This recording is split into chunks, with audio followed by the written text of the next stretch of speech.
Ինչպիսի սպառնալիքներ կարող են լինել ձեր կարծիքով։ Տեսեք, երբ որ մի երկրի հարևան երկրում ռազմական գործողություններ են, դա ինքնին արդեն սպառնալիք է տարածաշրջանային կայունությանը եւ դրանից բխող տարբեր սցենարներ կարող են լինել։ Ես հիմա չեմ կարծում, որ պիտի մենք խոսենք այս սցենարներից, որովհետեւ իմաստ չունի հիմա սպեկուլյացիաներ անել, բայց կառավարությունը պատրաստ է տարբեր սցենարներ։ Ադրբեջանից ռիսկեր կան, Ընդհանրապես, կրկնում եմ, երբ որ տարածաշրջանում ռազմական գործողություններ են, դա ստեղծում է ապակայունացման ռիսկեր։ Պարոն Ռուբինյան, վարչապետը Բայց ես չեմ կարծում, որ մենք հիմա պետք է տարբեր սպեկուլյացիաներով զբաղվենք եւ ասենք այսինչը կլինի կամ այնինչը կլինի, նկատի ունեմ հանրային խոսույթը։ վարչապետը երկու շաբաթ անունի մեջ խոսեց կաթողիկոսի մասին, վերջացնելու էլի։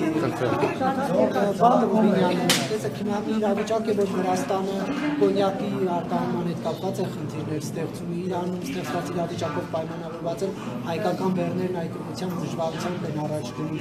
Այս իրավիճակում Հայաստանի իշխանությունները ինչ կառավարում են, ինչպես են պատկերացնում։ Եթե նկատի ունեք տնտեսական գործունեությունը, պատկերացնում են այնպես, որ ամեն ինչ անը, որպեսզի տնտեսվարողները ստեղծված իրավիճակում հնարավորինս քիչ խնդիրների բախվեն, եթե բախվում են, հնարավորինս արագ լուծել։ Բայց եթե ռիսկերը գնահատվել են, իսկ անվտանգության կազմը քննարկել է կամ եղել են այդ գնահատումները ռիսկերի, ինչու են այս խնդիրների հիմա բախվում բեռնատարները Իրանի սահմանում։ Նկատում եմ, եթե ռիսկերի գնահատումը արվում է տարածաշրջանում պայմանավորված, հիմա ինչ են խնդիրների առաջ են տրվում հայ-իրանական սահմանում։ Ակելի շողիկ, Իրանում ռազմական գործողություններ են։ Այդ եմ հարցնում էլ, եթե ռիսկերը գնահատվում են, այդ ռիսկերը հնարավոր Ռիսկ գնահատելը չի նշանակում, որ ռիսկը վերացավ, ռիսկ գնահատելը նշանակում է, որ դրանից բխող խնդիրները կառավարում ես, հնարավորության դեպքում լուծում ես, եթե չես լուծում, ստեղծում ես այլընտրանք եւ այլն։ Հիմա այստեղ այլընտրանքը ո՞րն է լինելու այդ խնդրի հետ կապված։ Ո՞ր խնդրի։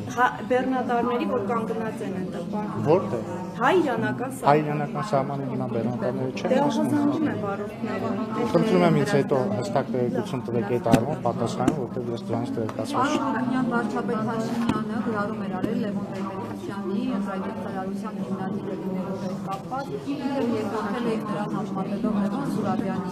հետ, պարոն Ռուբինյան, ձեր հայրը Լևոն Տեր-Պետրոսյանի օրոք 90-90 թվականներին եղել է ազգային ժողովի փոխնախագահ։ Արդյոք այդ ընտրակերպարարության, իշխանության մաս չի կազմել ձեր հայրը, դուք համաձայն եք այդ գնահատականների հետ Նախ չհասկացա ինչով է Լևոն Տեր-Պետրոսյանի, Լևոն Սուրաբյանի հետ համեմատել է երկրորդել Նիկոլ Փաշինյանի հայտարարությանը, բայց այո, ես համաձայն եմ, որ 1996 թվականի նախագահական ընտրությունները արդար ընտրություններ չեն եղել։ Եթե ես դա իմացել եմ միշտ, եթե դուք հետ գնաք օրինակ տեսնեք իմ հայտարարությունները նույնիսկ մինչև հեղափոխություն, դուք կտեսնեք, որ ես անձամբ, բայց թողեք պատասխանը։ Բայց չգիտեմ, ենթադրում եմ շատերը այստեղ կարող են գոռաց լինել, բայց թողեք պատասխանը։ Շնորհակալություն։ Առաջնային հարցը ո՞րն էր, իմ հայրը։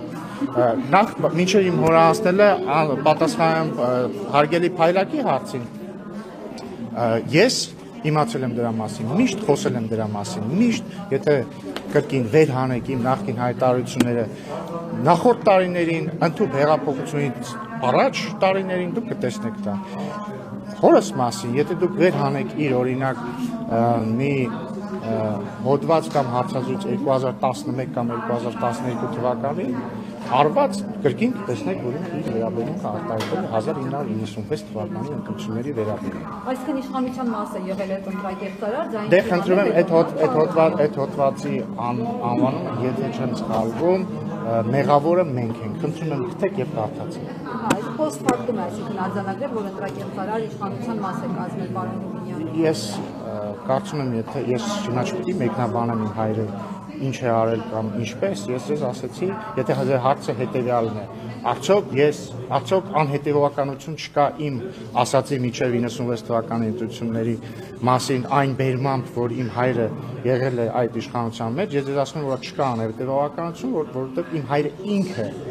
2011-ին, բայց դե թողեք ավարտենք։ Նա հայաստանի կոնգրեսից է ընտրվել։ Շատ լավ, հեսա կպատասխան։ Ես էլ եմ 2008-ին Լևոն Տեր-Պետրոսյանին աջակցել եւ Նիկոլ Հանրագեղձարարի կողքն եք կանգնել։ Ես էլ եմ 2000 ես օրինակացությունը կասկածի տակ է դրել նաև անձամբ Լևոն Տեր-Պետրոսյանը։ խնդրում եմ ավարտեք ձեր մենախոսությունը, ես պատասխանեմ։ Ավարտեցիք 2008 թվականին ես էլ եմ 17 տարեկան էի, բայց ես էլ եմ աջակցել Լևոն Տեր-Պետրոսյանին, հայրս էլ է աջակցել, Նիկոլ Փաշինյանն էլ է աջակցել, որովհետեւ մենք այն ժամանակ համարել ենք, որ ավազակապետական կամ ինչպես կասեր Լևոն Տեր-Պետրոսյանը մոնղոլ թաթարական ռեժիմը պետք է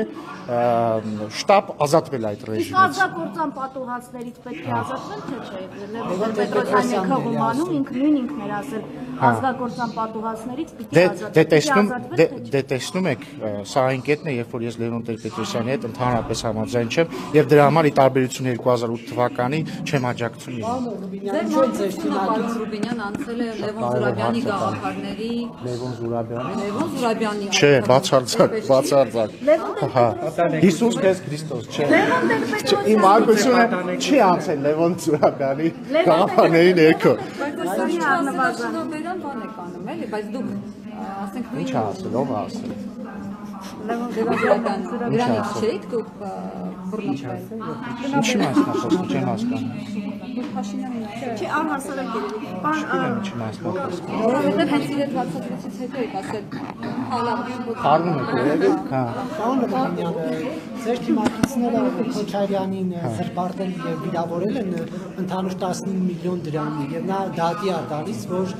ապացուցի, որ կաշառակեր չէ Նիկոլ Փաշինյանին, Արեն Սիմոնյանին, ինչպես են ապացուցել ձեր թիմակիցները, որ Ռոբերտ Քոչարյանը կաշառակել է, որպեսզի այդ 15 միլիոնը չտան, թե այնուհանդերձ չեն կարողանալու ապացուցել։ Չհասկացա ձեր հարցին, դուք պնդում եք, որ զրպարտել եւ վիրավորել են Քոչարյանին։ Հարց եմ տալիս, ասում եմ, ինչպես են ապացուցելու իրենց ասածը։ Չգիտեմ, դատի տվեք, թող դատը գնա, ինձ չի հարցնում։ Պարոն Ռուբինյան, Կաթոլիկոսի հետ կապված վարչապետը 2 շաբաթ անց մեջ գրառումներ արեց եւ վերջում եկավ եզրակացության, որ ինքը պետք է գործողությունների պլան մշակի եւ զբաղվի Կաթոլիկոսին վեհարանից դուրս բերելու գործընթացով, նաեւ նոր Կաթոլիկոսի ընտրությամբ։ Այս ընթացքում հոգևորականները Հայաստանից դուրս աջակցում են Կաթոլիկոսին, իրենց աջակցություն են հայտնում, արդյոք Նիկոլ Փաշինյանը անգամ այս ֆոնին շարունակի Կաթոլիկոսին վեհարանից հանելու իր նախաձեռնությունը եւ այդ ինչպես է ի վերջո իրականացվելու։ Այդ պլանը օրինակ ձեզ հայտնի է, ինչպես այդ պլանը կյանքի կոչվելու։ Հանձնախմբի մասին է։ Նախ եկեք վեհարանից հանել արտահայտություն կարող մոլորության մեջ մտցնի մարդկանց, խոսքը նրան ֆիզիկապես վեհարանից հեռացնելու մասին չէ։ Խոսքը հետեւյալի մասին է, որ Կտիչ Ներսիսյանը կուսակրոնության ուխտը խախտել է, ինչը նշանակում է, ես դա մի բան է, որի մասին բոլորը հայտարարում են, ոչ ոք չի հերքում, եւ այդ թվում Կտիչ Ներսիսյանին բազմիցս կոչ է արվել, որ ինքը պարզաբանի դա, չի պարզաբանել։ Իրենք որովհետև բացատրեմ։ Անձնական դաշտ եւ իշխանությունների կանոնակարգի հետ եկեղեցու ինչ կապ ունեն։ Ես չեմ պատասխանել ձեր հարցին, կպատասխանեմ Անի հարցին, որպեսզի դուք զգաք, թե ինչ վատ է, երբ որ ձեզ ընդհատում են։ Հետո էլ բայց փորձ եմ տալիս ընդհատել Անին արանքում։ Ուրեմն բայց չէ, ձեր հարցին չեմ պատասխանել։ Հայլակի հարցին սկզբից կպատասխանեմ, տեսնում եք ինչ բարդ է։ Ասում եք ինչու չեք ասում վեհապար, որովհետև, տեսեք,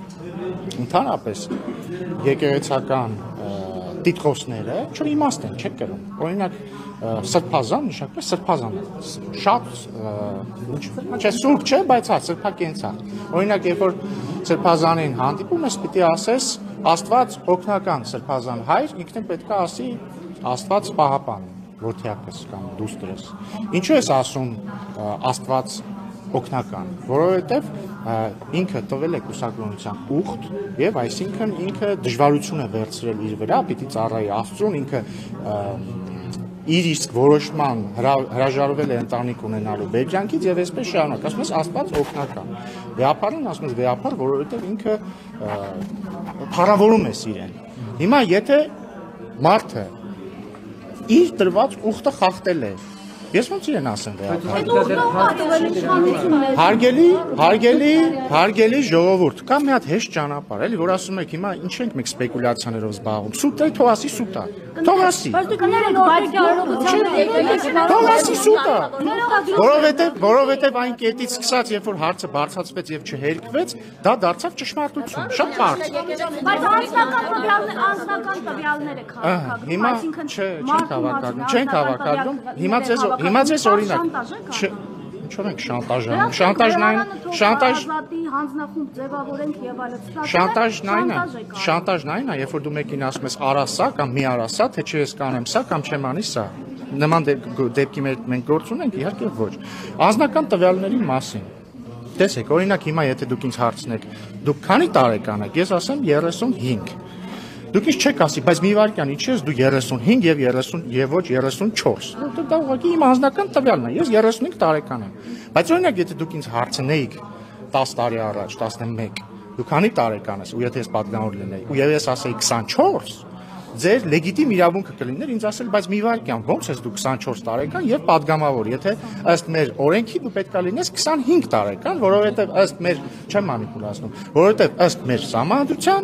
կամ օրենքների պատգամավորը պիտի լինի առնվազն 25 տարեկան, մի վարքյան։ Ըստ եկեղեցական կանոնի կաթողիկոսը, եպիսկոպոսը, արքեպիսկոպոսը, ցանկացած ոչ կուսակրոն եկեղեցական պիտի լինի կուսակրոն։ Եվ եթե մի վարքյան։ Իշխանության հարցը չի, դուք հիմա հարց եք տալիս Ռուբեն Ռուբինյանին, ասում եք ինչու եք ասում Կտրիշ Ներսիսյան։ Ես ձեզ բացատրում եմ ինչու եմ ասում։ Մի վարքյան։ Վարչապետը տերոր անում, ոնց է դա արտահայտվում։ Եթե տեսեք ոչ միայն վեհապարը, այլև եկեղեցու։ Իր տիկնոջ հետ է տերոր անում, Աննա Ոնց է տերոր անում, բացատրեք։ Առավոտից երեկո Ինչ։ ճնշում է սրբազաններին։ Ինչով է ճնշում։ Հոգեբանական ցավ է։ Նախ ես օրդորում եմ ոչ ոքի չտիրախավորել սրբազանի քեռակնոջը, ինքը որևէ մեղք ոչնչում չունի։ Երկրորդը, ես ձեզ բոլորից հարց եմ տալիս։ Մենք բոլորս որպես հանրություն, որպես աշխարհի առաջին պետականությունը, քրիստոնեությունը որպես պետական կրոն ընդունած ժողովուրդ, մենք խնդիր չենք տեսնում, որ մեր կաթողիկոսը կուսակրոն չի։ Եթե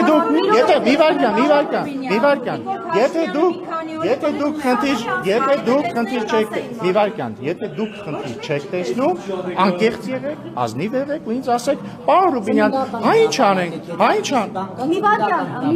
այս խնդիրը միայն վեհապարը չի, եկեղեցին է թիրախավորված, որովհետև սրբազաններին են թիրախավորում, օրինակ Աննա Հակոբյանը գրում է մանկապիծ հոգևորական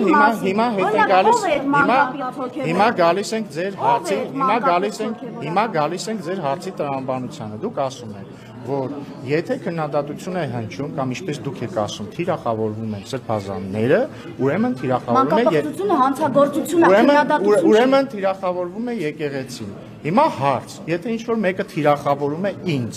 կամ Նիկոլ Փաշինյանին կամ ցանկացած այլ քաղաքացիական պայմանագիր կուսակցության անդամ պատգամավորի կամ կառավարության անդամի, արդյոք դա նշանակում է, որ թիրախավորվում է պետությունը։ Իհարկե ոչ, չի նշանակում։ Հոգևորականներն են վարկաբերվում, կոնկրետ մանկապետի անուն ասեք, կոնկրետ քեռակնոջ անուն ասեք։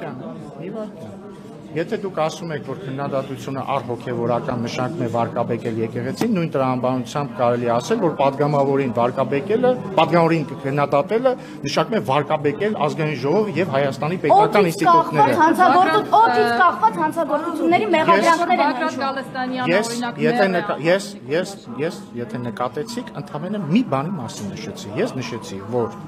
Կտիժ Ներսիսյանը կուսակրոն չէ եւ դա ստեղծում է անհամատեղելիություն իր կաթողիկոս լինելու հետ։ 7 տարի հետո եք բացել այդ ամենը։ Մի քանի ամիս առաջ Միրոնոժնիկի արարողությանը գնացին, դուք եւս ներկայ եք, Նիկոլ Փաշինյանը եւս։ Այդ ժամանակ այդ հարցերը չկար եւ այդ հարցերը առաջացավ, երբ որ այդ ժամանակ այդ հարցերը Փաշազադեն խոսեց։ Ախր լավ է, դուք չեք օգնել ձեր բան, Փաշազադեն խոսած։ Իսկ դուք որ խոսում եք կարող է բանա նույն օտարի մի վարք, իսկ զուգադիպությունն է, որ համ դուք եք նման հարց տալիս, փորձում եք կապել տեղի ունեցողը Ադրբեջանից եկող հրահանգների հետ, համ դրա մասին խոսում է Բագրատ arczepiskopos Գալստայանը, որը օրերս, ոչ թե օրերս, այլ մի շաբաթ առաջ մոտարապես հրապարակավ հայտնել է, որ իր հետ կապվել են օտարերկրյա թողեք ավարտեն։ Իր հետ կապվել են օտարերկրյա ուժային կենտրոնների ներկայացուցիչներ, որոնք իրեն ասել են, որ եթե դուք չհեռացնեք Նիկոլ Փաշինյանին, Հայաստանում Սոդոր Գոմոր է տիրելու։ Հիմա մի վարքան, ձեր ու ինքն էլ ասում, որ բանա Փաշազադեի ասացից։ Չէ, մենք ուղղակի տեսնում ենք Փաշազադեի հայտարարությունը, ես Բագրատ չեմ լսել։ Մի վարքան։ Եվ Բագրատ arczepiskopos Գալստյանն էլ ասում, որ իշխանության ներկայացուցիչների կողմից քննադատությունը առ կուսակրոնությունը չպահող եկեղեցականներ դրդված է Ադրբեջանից։ Հիմա ես կարող եմ ասել, որ դուք եք մոտարապես նույն տոնայնության մեջ հարց տալիս, կարող եմ ասել, իսկ գուցե դուք եք ուժային կենտրոնների ներկայացուցիչները։ 7 տարի շարունակ այդ հարցը չի տանջել իշխանությանը։ Իշխանությանը 7 տարի այս հարցը չի տանջել։ Կոնսպիրոլոգիա է, չէ՞, դե ես խորհուրդ եմ տալիս, դուք էլ չզբաղեք։ Հիմա բա ինչու 7 տարի հետո հիշեցիք այս ամենը։ Բացատրությունը ո՞րն է։ Ես չէի խոսում, Բագրատ arczepiskopos Գալստյանը ինքը ինքնախոստովանություն արել։ Իդեպ ձեզ Իդեպ ձեզ, սիրելի լրագրողներ, բոլոր լրատվամիջոցներ, եթե դուք ձեզ համարում եք իրոք անաչառ լրատվամիջոցներ, ես կասկած չունեմ բացարձակ դրա վերաբերյալ, հավնիցի, եթե դուք համարում եք ձեզ անաչառ լրատվամիջոցներ ներկայացուցիչ, ես խնդրում եմ Բագրատ arczepiskopos Գալստյանին տվեք հետևյալ հարցը, թե որ երկրների ուժային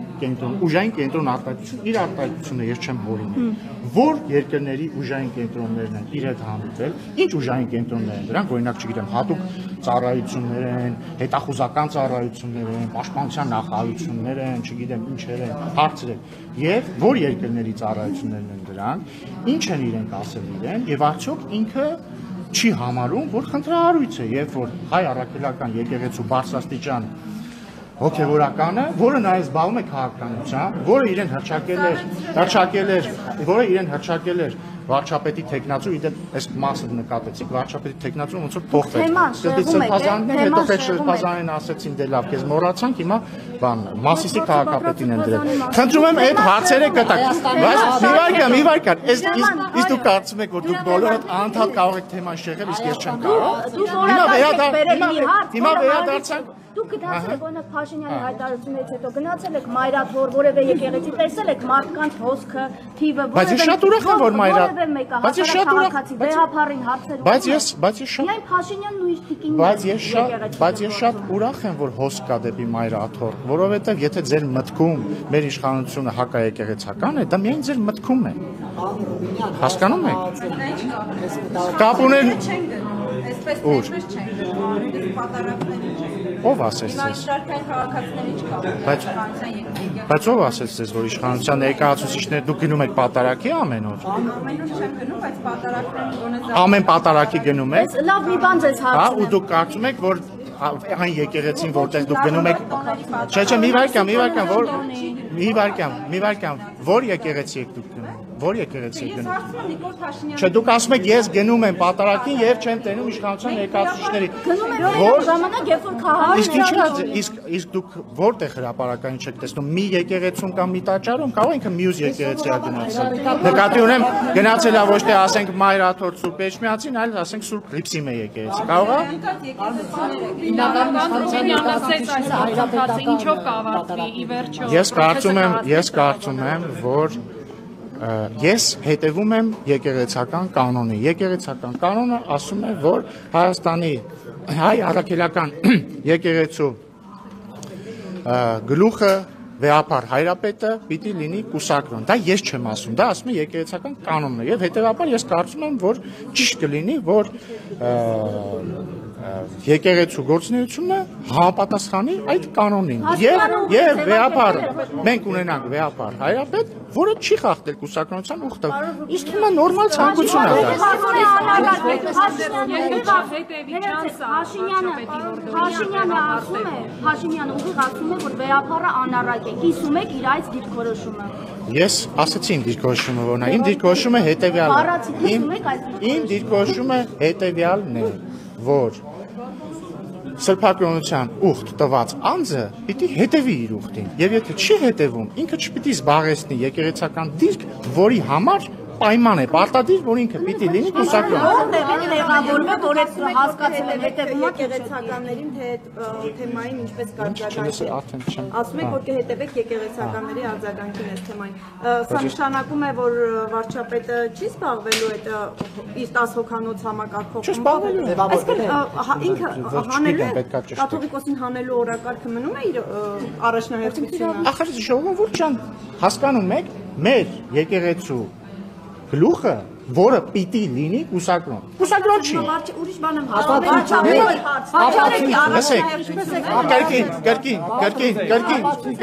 կրկին, քանի որ ես վստահ եմ, որ դուք բոլորդ շատ անաչառ լրատվամիջոցների ներկայացուցիչներ, խնդրում եմ հարցրեք եկեղեցու որևէ ներկայացուցիչի ընդդիմադիր։ Հարցրեք, ասեք ժողովուրդ ջան, ինչի չեք ասում, որ չէ, այդպես չի։ Դա ձեզ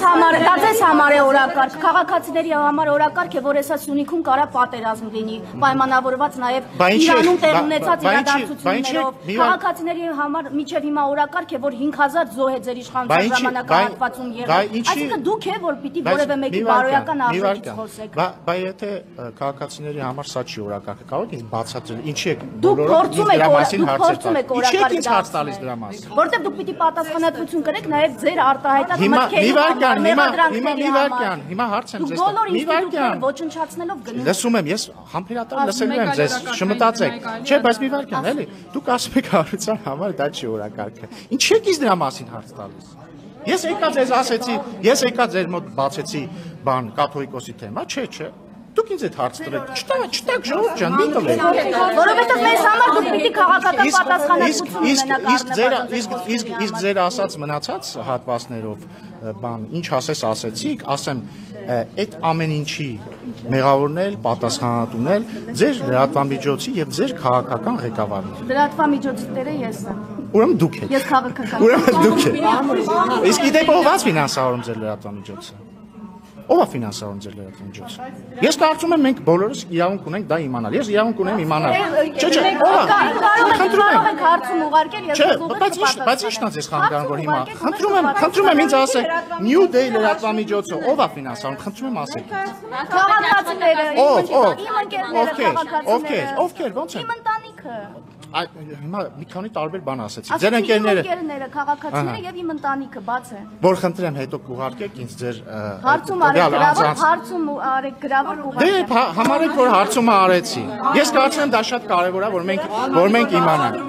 Դարձրեք օրակարգ։ Ինչ։ Կաթողիկոսին ո՞նց է վարչապետը կաթողիկոսին այդ հանձնախումբը ինչ է անել։ Այդ հանձնախումբը կստեղծվի, այդ հանձնախումբը կստեղծվի, ինքը արդեն հանդես կգա ենթադրում եմ հայտարարություններով կամ կմշակի գործով։ 18 թվականին նմանատիպ ծրագիր 18-19 թվականին տապալել։ Ես առաջարկում եմ, այսպես անենք, ես կսկսեմ հիմա այսքան պատասխանեցի ձեր հարցերին, հենց որ ասեք ինձ ովքեր են ֆինանսավորում ձեր լրատվամիջոցները, նորից կսկսեմ ձեզ պատասխանել։ Օրինակ, տեսեք, նարեկի չեմ ասի, դա որտեղ գիտեմ ով է ֆինանսավորում։ Ազատությանը ֆինանսավորումը բաց արել։ Այո, բաց է։ Հա, դրամաշնորներով է հիմնականում բաց հասարակությունների հիմնադրամից Ազատությունը Չէ, ասում եմ բաց է։ Չէ, իմ ասած բաց հասարակությունների հիմնադրամը ուրիշ բան է։ Հա, լսում եմ։ Այն որ այսպես ֆինանսավորման թեման բացվեց, կառավարությունը ֆինանսավորում է, կրթվել է նորաձև է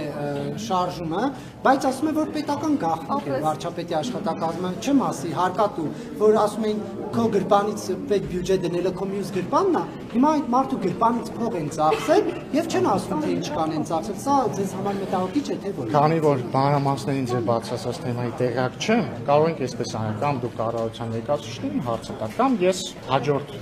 ձեր շփման ընթացքում արդեն մանրամասների տեղյակ կլինեմ պատասխան։ Ես հանրությունը այնուամենայնիվ Հայաստանի Հանրապետության վարչապետը գրառումը կատարել է մինչ օրս հետաքրքրում ով է այս սրբազանը, ով է քերին, ով է քերին։ Բայց տեսնում եք, ինչի եք այս ախր հանրությունը չի հետաքրվում է։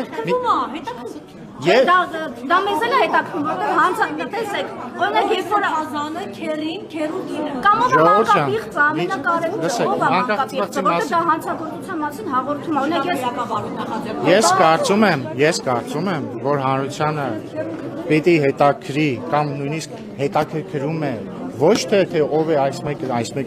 կրկնում եմ քերակինը կամ մյուսը, որովհետև մեղք չունեն, հանգիստ թողեք այդ մարդան։ Հանրությանը հետաքրքրում է հետևյալ հարցը։ Այս մարդիկ, որ ասում են ես սրբազան եմ, որ ասում են Աստված պահապան, որին պետք է ասել Աստված օգնական, իրենց ուխտը պահել են թե չէ։ կոնկրետ անուն ասեք, Իդեպ մի բան էլ ասեմ ձեզ էլի, քանի որ էլի կրկին անաչառ լրատվամիջոցներ, բաց եւ թափանցիկ, անի դեպքում դեռ կպարզենք թափանցիկ թե չէ, բայց այդ հնարավորությունը տրված է պարզելու։ Խնդրում եմ հարցնել այն բոլոր եկեղեցականներին, որոնք ասում են ընդդիմադիր եկեղեցականներին, որոնք ասում են կառավարությունը կամ իշխանությունը սամարդական կարգն է ուզում տապալել, կամ այն քաղաքական գործիչներ, հարցրեք։ Երբ որ Միքայել arczepiskopos Աջապահյանը հրապարակավ ասում է, որ ինքը պատերազմի ժամանակ Ռոբերտ Քոչարյանին ասել է. «Պարոն Քոչարյան, մի երկու հատ դու քեզ հավատարիմ գեներալ չունես հիմա ռազմական հեղաշրջում անել»։ Հետո էլ ասում է, ես հիմա էլ եմ կարծում, որ ռազմական հեղաշրջում է պետք անել։ Հարցրեք, արդյոք սա նշանակում է, որ հայ առաքելական եկեղեցու բարձրաստիճան եկեղեցականը սահմանադրական կարգի տապալման հրապարակային կոչ է արել, բացի դրանից, եթե պատասխանը հնչի դե որ դա իր անձնական կարծիքն է, խնդրում եմ էլի եկեղեցական ղեկավարությանը հարցնել։ Մի վարքյան, դուք ձեր ֆինանսավորման աղբյուրները կասեք։ Դե բան եմ ասում մի անգամ։ Հարցրեք, արդյոք եթե իրենք ասեն իր անձնական կարծիքն է, ինչու չեն դատապարտում այդ անձնական կարծիքը, որտեղ ես տեսել եմ բազմաթիվ դեպքեր, երբ որ օրինակ հայ առաքելական եկեղեցու այլ arczepiskoposներ կարծիք են հայտնել, վերջերս կարծեմ Վազգեն Սրբազանն էր ինչ որ բաներ ասել, հայտարարություն արեցին հայ առաքելական եկեղեցու անունից, ասեցին մենք չենք կիսում իր արտահայտած կարծիքը։ Հիմա ես կարող եմ եզրակացնել, որ Գերագույն հոգևոր խորհուրդը որ չի արել հայտարարություն ու չի ասել, որ մենք չենք կիսում Միքայել Աջապահյանի, Միքայել arczepiskopos գերաշնորհ Տեր Աջապահյանի հայտարարությունը այն, որ Հայաստանի պետք է ռազմական հեղաշրջում։ Խնդրում եմ տվեք այդ հարցը ու հաջորդ անգամ նորից